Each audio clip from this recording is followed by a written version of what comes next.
Violation of a protective order is a crime. I'm Tulsa attorney James Wirth, and I'm about to tell you about the crime of violation of a protective order. Okay, so what does it mean to violate a protective order? So when somebody files for a protective order, it is effective when it's served on the defendant. So from that moment, they're on notice that any violation of it is not just contempt of court, like in any other order violation. It is actually a separate criminal offense. That means that it is prosecuted not by the plaintiff, but by the district attorney. If it were a contempt, that would be prosecuted by the plaintiff. It would be, the onus would be on them to file the paperwork, draft it, set it for hearing, all of that. That is not the case here. Since 1982, protective orders have been available in Oklahoma, and the whole purpose is to have an enforcement mechanism separate from contempt. Okay, so what happens if you violate a protective order? So if a protective order is in place and then it is served, it then becomes effective. It has terms listed in that order. It could say that you have to vacate the house.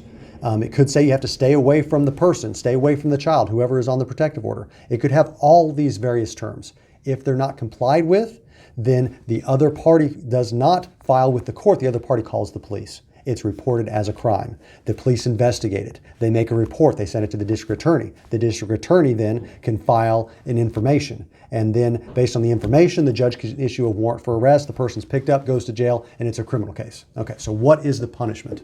So for a first offense in Oklahoma, violation of protective order, it is a misdemeanor. It has a possibility up to 1 year in jail and a $1,000 fine. With proper representation, most of the time for a first offense, they don't do 1 year in jail. But that is the range of punishment.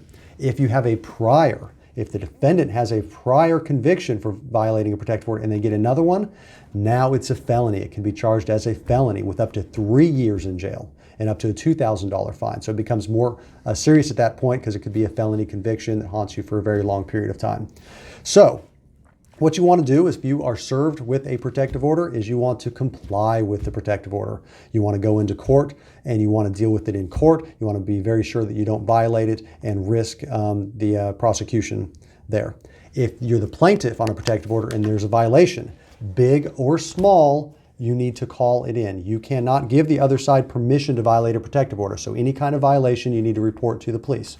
Not every violation is prosecuted. It's ultimately at the discretion of the officer what they do with it and then the district attorney on whether to file. But if you're the plaintiff, it's important that you not violate your own protective order and undermine it. And it's important you report all violations because even though one violation may not be serious, it could be an incremental step to a more serious one. So you need to report them all. But don't take my general advice and my word for it here.